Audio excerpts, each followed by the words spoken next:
बाजार के जाने माने दिग्गज गौरांग शाह हमारे साथ अब जुड़ गए हैं। गौरांग सर, गुड आफ्टरनून, स्वागत है आपका, हमें देने के लिए आपका शुक्रिया। Mansi this side. आज का सत्र अच्छा रहा और इस वक्त भी हम देख रहे हैं मोमेंटम के साथ कामकाज देखने को मिल रहा है। ऑटो सेक्टर हो, एफएमसीजी प्लेयर्स हो, आईटी प्लेयर्स हो, अच्छी मजबूती दिखा रहे हैं और ट्रिगर्स भी सारे इस वक्त तो अच्छे बेहतर नजर आ रहे हैं मिले जुले, लेकिन टुवर्ड्स पॉजिटिव ग्लोबल संकेत। कच्चे तेल की नरमी जो है वो भारतीय बाजार के हक में काम कर रही है। क्या अब ये सेंटिमेंट्स इसी तरह आगे बढ़ते दिखेंगे या फिर कॉशन प्रैक्टिस करना होगा क्योंकि 3 दिन की भारतीय बाजार की छुट्टी है?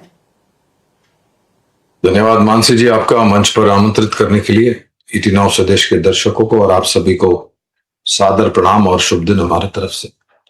एक छोटा डिस्क्लोजर देना अनिवार्य होगा कि जो भी निवेश लायक रणनीति आज दोपहर आपके कार्यक्रम में रखेंगे, ये बुनियादी तर्क के आधार पर लंबी अवधि के लिए है। इसमें हमारी कंपनी जियोजेट अथवा मेरा किसी भी प्रकार का व्यक्तिगत निवेश नहीं है, ना ही किसी प्रकार का वित्तीय लाभ मिलता है, ना ही किसी प्रकार का हितों का टकराव, लेकिन इसी स्तर पर राय हम हमारे क्लाइंट्स को देते हैं।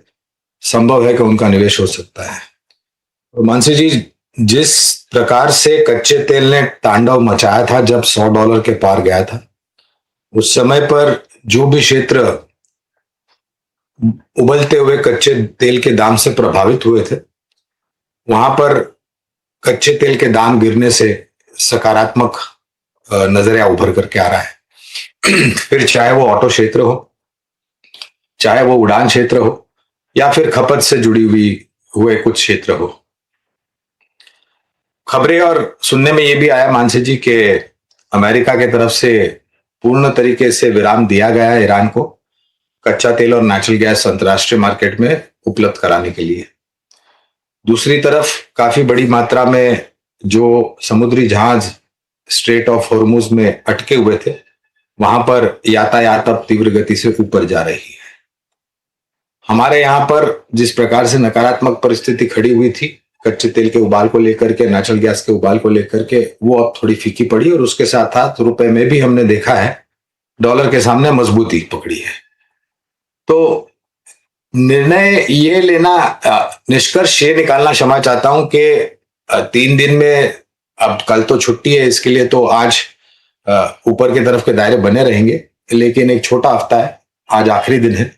सोमवार को जब हम लौट करके आएंगे तो अंतर्राष्ट्रीय स्तर से क्या खबरें हैं और स्थानीय बाजारों से क्या खबरें, उस पर ज्यादा नजर रहेगी।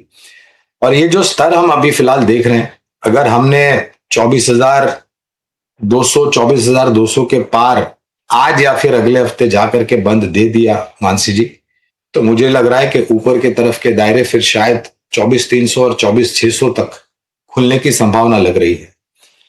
अच्छी बात है कि $100 वाला कच्चा तेल, $100 के पार वाला कच्चा तेल $75 के नीचे ब्रेंट है और $70 के आसपास नाइमेक्स है। 94.50 के आसपास पिछली बार जब नजर पड़ी थी तो रुपया मजबूत खड़ा था डॉलर के सामने, शायद थोड़ा बहुत कमजोर हुआ रहेगा, मैंने सुबह को एक नजर डाली थी।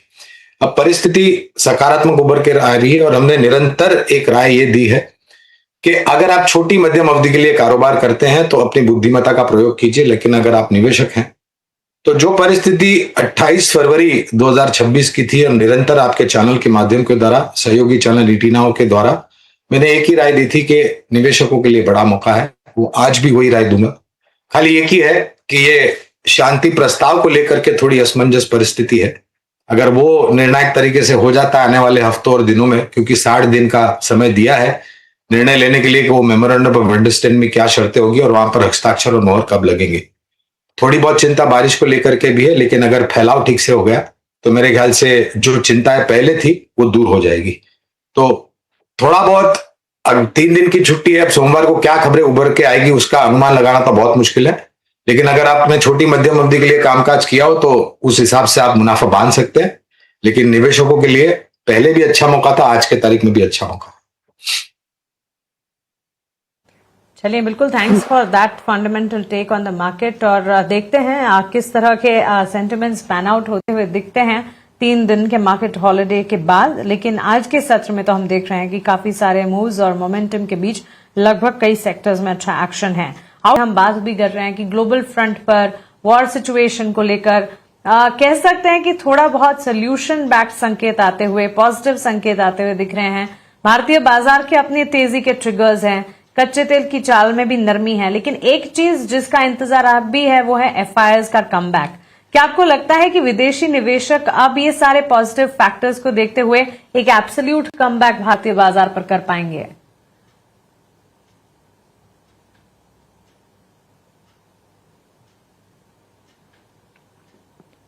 गौरांग सर, क्या आपको मेरी आवाज आ रही है?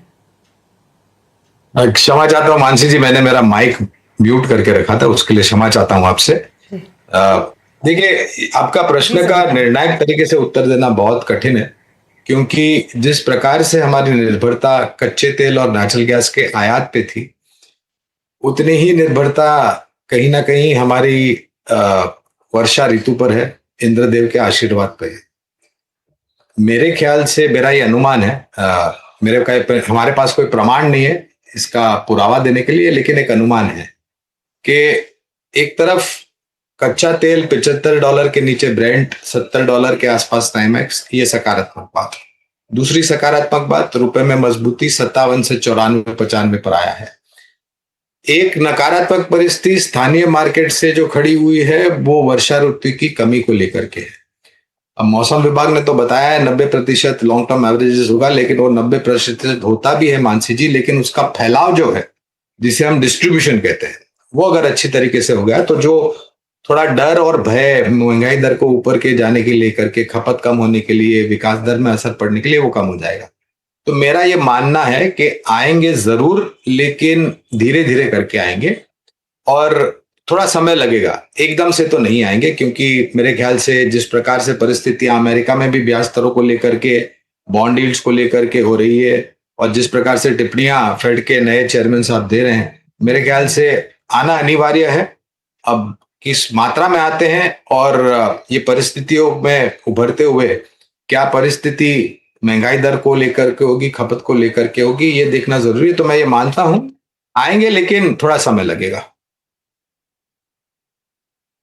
गौरांग सर, बहुत शुक्रिया अपना समय हमें देने के लिए, हमारे साथ जुड़ने के लिए और बाजार पर अपना डिटेल नजरिया हमारे साथ शेयर करने के लिए।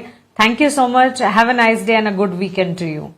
और इस पर बात करते हैं। Sachin, good afternoon. IT space पर और उसमें भी in particular Oracle financial services पर, ओएफएसएस का स्टॉक, आईटी सेक्टर चलता है तब भी चलता है, और आईटी सेक्टर में जब डाउन ट्रेंड्स होते हैं तब भी वन ऑफ के तरह, एक तरह से कह सकते कॉन्ट्रास्ट मूव ओरेकल फाइनेंशियल दिखाते हुए आज के सत्र में स्टॉक और सेक्टर दोनों में ही मूवमेंट है।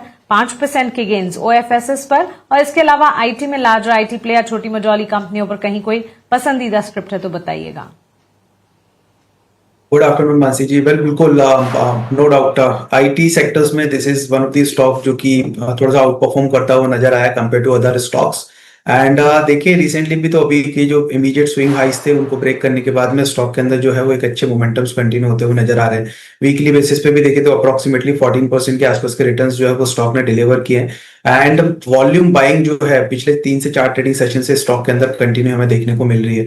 ऑन दी हायर साइड में अभी के लिए मुझे लगता है फर्दर मोमेंटम एक्सटेंड होना चाहिए। ऑन दी हायर साइड में जो इमीडिएट लेवल्स बन रहे हैं वो करीब 11,300 11,500 तक के लिए बन रहे हैं। वहां तक स्टॉक पहुंचने की पूरी पॉसिबिलिटीज रखता है। तो मुझे लगता है जो लोग पोजीशंस होल्ड कर रहे हैं इंटैक्ट रखनी चाहिए पोजीशंस को। एंड 10,400 ये एक इमीडिएट सपोर्ट लेवल है स्टॉक का, इसको एक as an stop loss point consider किया जा सकता है। उसके साथ में यहाँ पर बने रहने की सलाह रहेगी। इसके अलावा अगर हम बात करें तो कुछ अदर स्टॉक्स की आईटी सेक्टर्स में, तो कोफोज पर नजर रहेगी। कोफोज में एक अच्छा रेजिलियंस हमें देखने को मिला, एक लोअर लेवल से एक अच्छी बाइंग वापस लौटती हुई दिखाई दी थी। साथ साथ में स्टॉक अपना already 50 as well as 200 DMS के ऊपर सस्टेन करता हुआ नजर आ रहा है। आरएसआई में भी एक पॉजिटिव क्रॉसओवर इंटैक्ट है। सो कोफोज में अगर किसी को फर्दर फ्रेश बाइंग भी करनी है तो करंट मार्केट की जा सकती है। डाउन साइड में जो स्टॉप लॉसेस रहेंगे वो 1450 का रहेगा। अपसाइड मुझे लग रहा है इसमें करीब 1550 तक देखने को मिल सकती है, और 1550 के ऊपर अगर स्टॉक सस्टेन होता है तो फिर पॉसिबली करीब 1600 तक के भी लेवल्स जो है वो नियर टर्म में स्टॉक दिखाता हुआ नजर आ सकता है। ठीक है, 1600 तक के टारगेट आ सकते हैं। कोफोर्ज को लेकर ये व्यू हो गया। देवर सर,